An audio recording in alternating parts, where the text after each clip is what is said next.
All right, NFL Week 14. Excited to talk about some NFL this week. We are back. Gonna just dive right in here. We have both game picks and player props. That's how we do things. As a reminder, we are with RotoViz this year, so go check out RotoViz for all your fantasy football action. Great website, great tools. Check that out.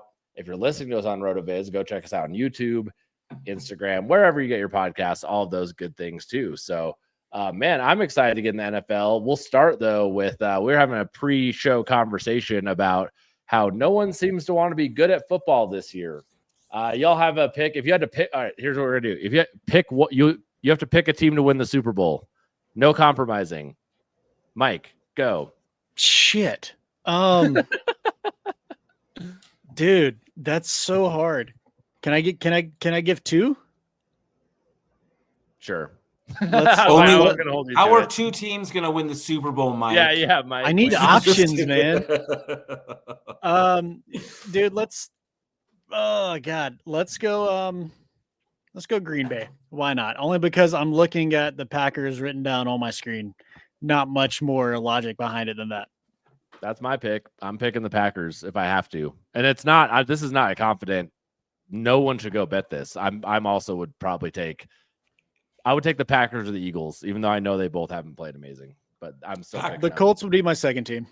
Yeah. Packers are at plus 850, Eagles at 1,000, the Colts at plus 1,400. Your favorite to win the Super Bowl right now is actually the Los Angeles Rams at plus 450. And then the Seahawks. The Seahawks, that's my pick right now at plus 750. Give me the Hawks. Let's go. I'm switching my pick to the Rams. I don't know why I didn't think about them. I do love the Rams. I loved them before the season. So yeah, I'll love betting the Rams in general. You have for years. Yep, I do love the Rams. Big Rams fan over here. I hate you. Gross. That's the team that Justin Herbert plays for, right? Yes, exactly. Yes, exactly. Speaking of Justin Herbert, let's dive into this. I don't have a Chargers pick, but I'll get us kicked off with a game pick though. Bit of a money line parlay here for me, and it's juicy. Give me the Eagles to beat the Chargers as the first half, and then give me the Buccaneers. And we'll talk about the Buccaneers second because we'll roll it there. But let's talk about the Eagles. Monday night, we're starting with Monday Night Football. It's a great podcast sequence. We're starting with Monday Night Football. No, it's smart because then people have to get to the end for the early games. So yes, exactly. So the Eagles, I think, are just going to win this game against the Chargers. I'm going with the same reasoning I had when Aaron Rodgers broke his wrist. Justin Herbert has fracture, I believe, in his wrist. He might play, but it cannot be comfortable and it cannot be fun. And playing the Eagles, I think the Eagles are going to start turning it on and kind of be one of those Super Bowl favorites as we end the season. So I think the Eagles are going to win this game in San Diego. Again, I know it's Herbert's non-throwing hand, but same reasoning I had with Aaron Rodgers. Can't be fun playing with that. So you're still living in San Diego over there? Oh wait, are we not in Los Angeles? No, they were all that I will stand on. They will always be the San Diego Chargers. Go ahead.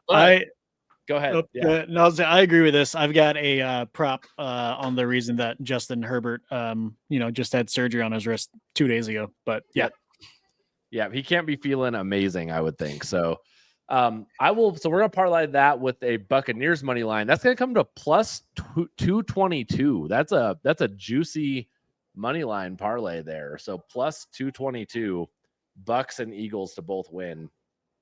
Maybe I got that wrong. I should go recalculate that, but we should think you just roll in faith, dude. I don't know. So, the Eagles are only minus 2.5 right now, so that sounds about right. But Buccaneers are about a touchdown favorite against the Saints. I just think the Bucks have to win this game. I also have a future for the Bucks to win the NFC South. The Panthers are threatening that right now, which I think you all really liked actually, as a potential was a Panthers future. But I think the Buccaneers have to win. I think they're good enough to win at home. If you're going to do it, you have to beat the Saints. Buccaneers. I don't care how injured you are, anything like that. Bucks have got to win this week. One of you has Bucks as well, though. I love that so much that I also want to throw the Broncos on it and get another little frat boy parlay that just hit from 2 weeks ago, because that's got to be at like plus 300 at that point, right? Like, I'll I'll do it, but the Broncos have just lost a lot of head scratchers in my life as a Broncos fan against really bad Raiders teams. So, like, I don't know. Yeah, I don't disagree. I mean, like, yes, that should happen, right? The Raiders are just so bad. Anyways, They're so bad. They're so bad. I have a play on the Bucks. I've got the Buccaneers minus 2.5 in like just teased down in a parlay. For the same reasons you said, I think the Buccaneers are just a far superior team to the New Orleans Saints. 8.5 is where I saw it today. That seemed real steep. So teasing it down to 2.5 made me feel a lot more comfortable because I do think they can win this game by at least a field goal. So I like the Bucks minus 2.5. In DFS, Bucky Irving is a name that keeps popping up, but I could also see Baker Mayfield go to work. I don't think Mike Evans is going to be back quite yet, but I do kind of like Baker Mayfield to. I should have looked at this. Over 1.5 touchdown passes kind of sounds. It was like minus 125. It was one I looked at previously. I might like that, but it's too late now. Just move on. But yeah, I like Bucks minus 2.5. The other side of that parlay, if you don't mind, I'm just going to roll into that, is Packers minus 2.5 versus the Bears. And I think we are all on kind of differing sides here. But I like the Packers minus 2.5. The Bears were a team, like I was all about Caleb Williams to start the year. And I know that you guys were a little bit hesitant. I still think Caleb Williams is a really good quarterback. And I think he's going to have a great career. Great, maybe not. Fine career. But these Bears seem a bit fraudulent to me. They keep winning despite themselves. I just think that sooner or later that's got to end. And I think that happens now. However, the line is 6.5. That seems pretty steep in a rivalry game between the Packers and the Bears. So this is why I'm teasing it down. So give me the Packers minus 2.5 plus the Bucks 2.5.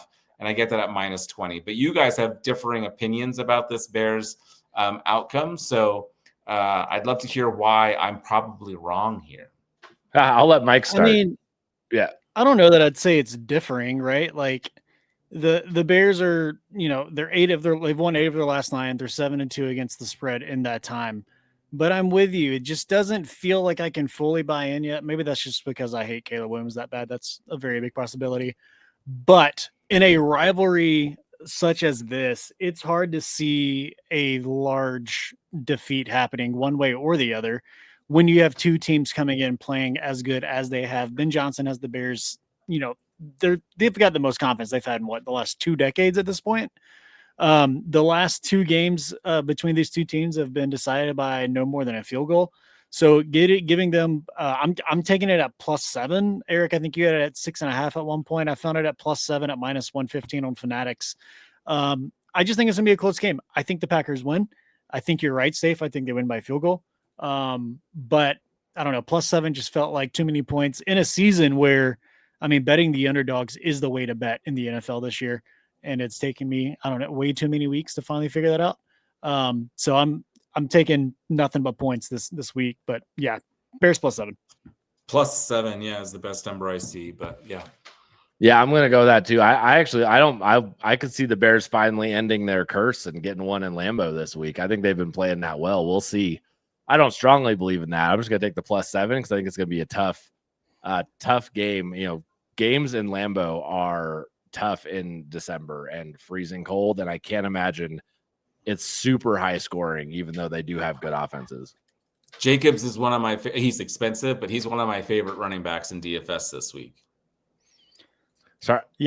And we are back, and it looks like Eric is having technical difficulties. So Eric, we'll catch you on the next one, my friend. Stave, we just wrapped up with the Bears at I guess we're taking the Bears +7. What is your next play? So I'll go to just my singular. I don't know what I'm trying to say. I'm taking the Commanders +1.5 at the Vikings. This line is very confusing to me because both teams have quarterback controversy regarding like who's going to start. Is Jayden Daniels going to start? Maybe, maybe not. Probably not, but maybe. Is J.J. McCarthy going to start? Probably. Here's the thing. Who cares? Give me Marcus Mariota over JJ McCarthy. And if Jaden Daniels comes back, absolutely. Andrew giving me 1.5 points. The Vikings look broken. We were looking at some of our futures earlier, and we were talking about how I had the Vikings to make the playoffs and how laughable that is because JJ McCarthy just is not that guy. I like this defense, but I think the Commanders with Marcus Mariota or Jaden Daniels are going to be able to do enough. I think Terry McLaurin and company will be able to do enough through the air. I just like it. Plus 1.5 at minus 105, just in case things get wonky. I honestly think they're going to win, but playing a little bit cautious, giving me the point in case it's like a 21-20 game or something stupid. No, I love this play. I mean, I think whether you have Max Brosmer or JJ McCarthy starting, they're Gross. just as bad or good as the other one. I know you were big on JJ McCarthy. I was very low on JJ McCarthy. How are you feeling about him now, given this? It doesn't look good right now. He's been banged up. I don't know much about the offensive line. Here is a secret though. Here's how I'm hedging this. I am going to play a very small DFS lineup, like a small tournament with JJ McCarthy and Justin Jefferson as my DFS stack because they're so freaking cheap. This is like the first time since like 2022 that JJ has been under 7K. So we're going to go ahead and play that. Yeah. And McCarthy's obviously super cheap too. So that's going to be how I hedge this game. But really, I just think the Commanders are able to take care of business in this one. Yeah, I like and it. They've had heartbreaking defeats, like back-to-back overtime defeats. Like I think the Vikings just won't be able to hang with them. Yeah, I agree. I need Jaden Daniels back in a very important fantasy matchup this week. So come on, Jaden. I'll get on my next one. I'm going to take Houston plus 3.5 points against Kansas City. They're at Kansas City. Kansas City is just kind of in a bad state right now. Their offensive line is absolutely just destroyed. Simmons is out. They're like it on Jawan Taylor, and there's no guarantee Trey Smith is going to be ready to go. You put that up against a defense as nasty as Houston is, it's going to be a struggle. Houston, Eric and I had a future on them to start the season to win the conference or to win the division. They had a terrible start of the season. They lost 3 straight, but they've won 4 now in a row. And 3 of those wins were against Buffalo, Indy, and Jacksonville. They're beating quality teams at the moment because their defense is that good. Now, granted, there was no CJ Stroud in those games. There's the talk right now of what is Davis Mills versus CJ Stroud because the team did look so different. I think Stroud comes back in. He picks up right where he left off 2 years ago. And I think this offense gets rolling more than it has all year against a Kansas City team that is just, they've lost 3 of the last 4. So I think Kansas City is officially out of the playoffs after this week. And I think it's at the hands of Houston. I wouldn't be surprised if Houston won this on the money line. But kind of like Eric's been saying, I need some wins. So let's go plus 3.5. Yeah. You've got one more for us, yeah? I got a money line parlay here for you. Hit me. Let's start with Baltimore hosting Pittsburgh. The line in this game, I think, is 5.5. I'm a little bit nervous that this could be an ugly rock fight where the defenses really show up and we don't see much scoring. And in that kind of game, like 13-10 is a possible outcome, right? Yeah. So, excuse me. I'm just going to take the Ravens on the money line here. Lamar Jackson, fantasy-wise and like stats-wise, did not look great, but he had a drop against him and a fumble out the back of the end zone against him last week. That's 14 points off the scoreboard. I think Baltimore is a much better team than Pittsburgh. Of course, Pittsburgh's a team we've been fading all year. Not successfully always, but still fading as I rock in my Pittsburgh Steelers colors grossly. But yeah, give me Ravens on the money line. I just think they are much better. I think Zay Flowers gets loose. I think Derrick Henry. I mean, what did they give up? The Steelers gave up like 200 yards rushing last week. Sounds right. I just think Derrick Henry gets loose. I think Zay Flowers has a good day. I think Lamar Jackson reminds us that he's an MVP caliber player. The other side of this, as I take a quick sip. While you're taking a quick sip, they gave up 144 yards to James Cook last week. Yeah, the James Cook. Yeah, and I think carries. Yeah. So I really think we see Derrick Henry get rolling. I will be playing him in some DFS as well. The other side of this money line parlay is going to be the Broncos versus the Raiders. I don't like the spread on this one because, as Eric talked about earlier, like sometimes these Raiders games for the Broncos can get a little bit wonky. And at 7.5, that just felt pretty steep. So I'm going to just take the Broncos to win it on the road. They have been fluky. I don't think they're near as good as their record, and we're going to be fading them very, very soon. I've been waiting a few weeks to fade the Chicago Bears, and this is finally the week I'm doing it. This is also finally the week. Well, not really. I'm not fading the Broncos because I'm still picking them to win, but I don't feel confident in them covering a touchdown spread. So I do think they're the better team. I think defense wins this. I think this could be a pretty ugly game. But just in case there's some weird defensive scores, I'm going to avoid the total and just take the Broncos on the money line on the other half of that parlay. God, I'm long-winded. I don't hate it, man. I've got to play on the Broncos as well. I'm taking them in a team total parlay, going over 19.5 points. See, I don't have the home team trauma that you guys have with the Broncos and Raiders games. So I'm looking at this team in the Raiders that have just given up points nonstop. They gave up 20 points to both the Browns and the Titans. I don't see any reason why Denver doesn't come in pissed off that they only scored 10 points against them. What was it, 6 weeks ago? That game ended up 10-7. Even if this is a close one, I think we see more points than 17 total points here. And the Broncos have hit this number and all, but I think it was like 2 games all season. So over 19.5 there. I'm also taking the Bengals against the Bills. Bengals team total over 19.5 as well. Joe Burrow's back, man, and he looked awesome last week against the Raiders. Somehow they're still in the playoff hunt, so he's going to come out slinging, doing his thing. I haven't seen the latest on Higgins yet, if he's expected to be back, but even without him, I don't really care. They've cleared this number in all but one game all season, even without Joe Burrow, as long as he's been out behind Joe Flacco and whatever, Jake Browning. There it is. So yeah, I like both of these teams to get 20 points, and I don't have the number in front of me. I forgot what I got it at. -110. Look at that. So Higgins is showing up in the prop market. Now that doesn't necessarily mean he will play. That's a good sign. His numbers at 50.5. Jamar Chase is at 85.5. I like the over on both of them if they're playing, Yeah, I think Jamar Chase gets going in this one. This is another little stack I'll have, is that Burrow to Chase, even if there is a little bit of snow like there might be. But yeah, I dig it. Yeah, I like it. I mean, the Bills have just been terrible defensively lately. So yeah. Cool. That's it for the games. We're going to move. I mean, that kind of rolls into one of your player props. Shall we kind of just go there naturally? Yeah. You and Eric let's have just a player go there. Prop that targets the Bills defense. Yeah, still without Eric. He and I are both on Chase Brown this week, over 51.5 rushing yards.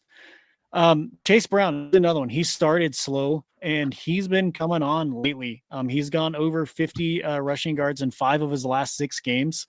The Bills are giving up over 5 yards a rush. That's 31st in the league.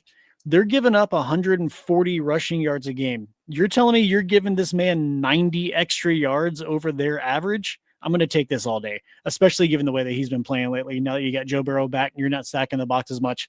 Give me Chase Brown over, was it 52.5? I think I said it was 51.5. Yep. This is my favorite play of the week. So this is one that I had circled as well. Earlier in the week, it was 45.5. And then as I was prepping today, I saw it at 52. And I was like, damn it, I just lost 7 yards. I'm not going to play it. But then you and Eric were both on it, and I still like it. So I'm actually going to tail you on this one. It's going to be I think this is the first play that we've ever had that all 3 of us have. But yeah, 52.5. I love it for Chase Brown. Do you have any other ones in this game? Not in that game. Okay. I'm going to go to one of mine. I've got Tyler Warren over 51.5 receiving yards. I jumped onto RotoViz and used some of their tools.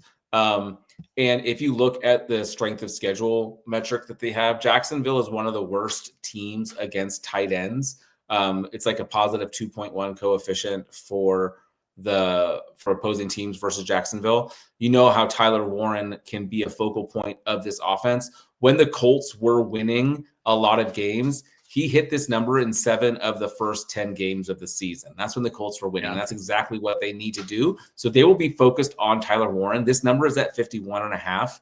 Give me the over 51.5 receiving yards. It reminds me as well, I think we missed one of Eric's plays. I think he's on the Colts minus 1.5 or on the money line for a game play because I kind of was leaning Jacksonville plus 1.5, and I think he's on the other side. Anyway, I'm on Tyler Warren over 51.5 receiving yards.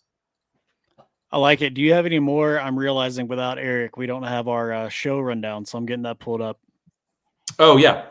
I have a kind of a silly, you can do this on DraftKings. I don't know how many other places you can do this, but this is I'm teasing a 2-player props.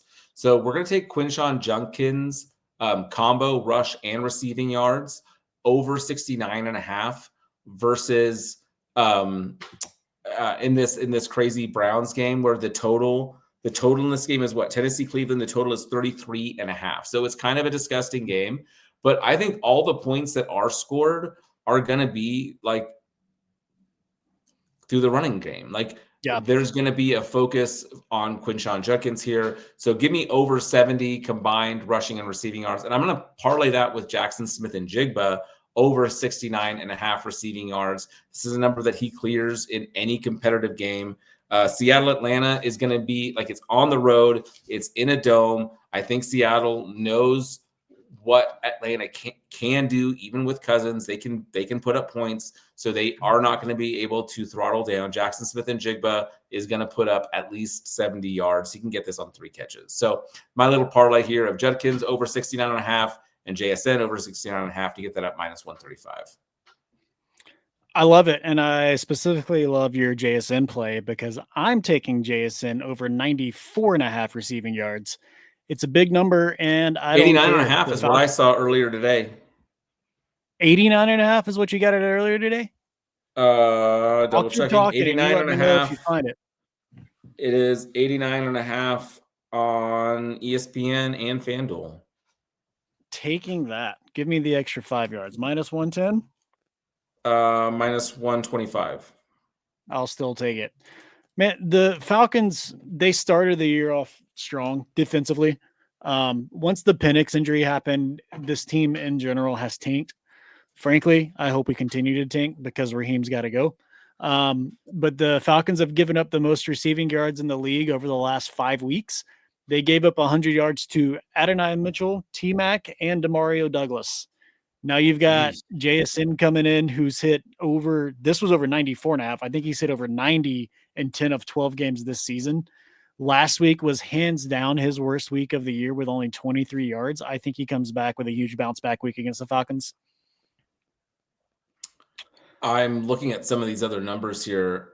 You can get Shaheed over 18.5, Cooper Kupp over 28.5, AJ Barner over 29.5. I might play them all. Might as well.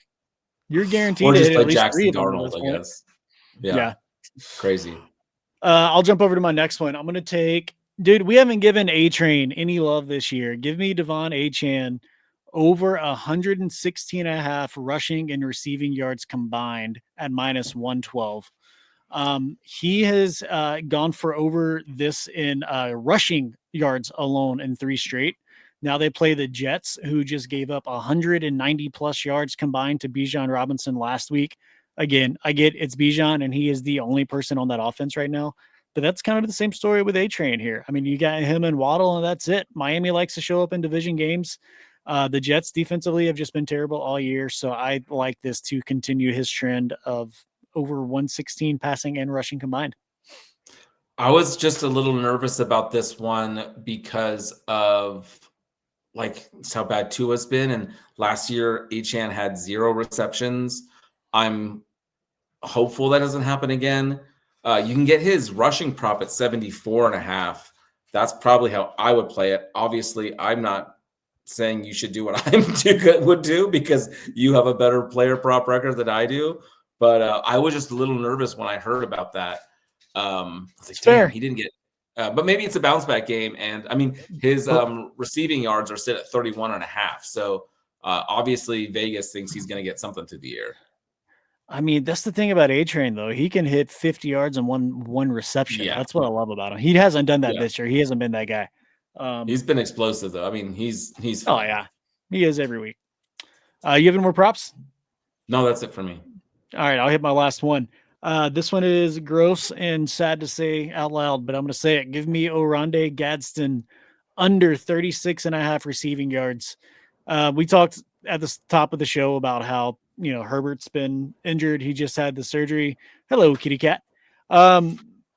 This offensive line, man, like they've just decimated this team with these injuries. Herbert has only cleared 225 passing yards once in the last 5 games. The last 2 weeks, he hasn't cleared 160. You've got too many mouths to feed in that offense to continuously hit this number as a rookie tight end. Add in the fact that the Eagles have the second best defense in the league against tight ends right now. He's only got a total of 6 catches over the last 3 games. Last week, he went like 1 for like 20. I kind of expect him to do the same thing. He had that fun little stretch there in the middle of the season, but he's fallen off dramatically since the offensive line injuries happened. So I hate it, but I really love this play this week. Yeah. So, well, that's it. I think we're all caught up. So this is the part where we run everything down. Before we do that, don't forget to go follow us on all of the fun things, YouTube, Instagram, X. If you're here from RotoViz, thanks for tagging along. Stafe, why don't you kick us off with your games? All right. I'm going to take. Oh, wait, I just realized real quick. We missed Eric's second prop. He's taking Lamar Jackson over 200, and I got to pull it up. He's taking Lamar Jackson over. I like that because, I mean, like we said, like I think Baltimore is going to have a pretty big. That's low. That's a nice number. I like that. Yeah. We kind of already hit everything. Actually, I just pulled it up. You can get it at 215 at minus 113. Even better. So that's nice. I love that. Cool. All right, run us down. All right. I've got a money line parlay, 2 of them actually for you. We're going to take Bucks minus 2.5. That's not a money line parlay. This is just a parlay. Bucks minus 2.5 with Packers minus 2.5. You get that at minus 120. My money line parlay is the Ravens and the Broncos, both to win. Ravens against Pittsburgh, Broncos on the road versus Vegas. I expect both those teams to get it done. And then we're going to take Commanders plus 1.5 at the Vikings. All right. Eric and I both have the Bears plus 7 at the Packers. Give me Houston plus 3.5 against Kansas City. And then a team total parlay of the Bengals and the Broncos to both score more than 19.5 points. Get that at minus 119. And Eric's final play in the game land is Buccaneers on the money line with the Eagles at a money line at a lovely plus 222. And he's got the Colts on the money line versus the Jags at minus 110. We successfully missed that game twice. Yeah. For player props, I have Chase Brown over 51.5 rushing yards, Jackson Smith and Jigba over 94.5 receiving yards, Devon Achane over 116.5 rush and receiving yards combined, and Oronde Gadsden under 36.5 receiving yards. Cool. I've got Tyler Warren over 51.5 receiving yards. I'm joining y'all on Chase Brown over 51.5 rush yards. I've got a player parlay here of Judkins over 69.5 combo yards and JSN over 69.5 receiving yards at minus 135. And then Doran has Lamar Jackson over 215.5 receiving yards at minus 113. He's also on that Chase Brown rushing play as well. Well, that's it, guys. Thanks for joining us despite the technical difficulties today. Go check out the College Football Show. We've got a fun conference championship weekend coming up, and we will catch you later. Bye.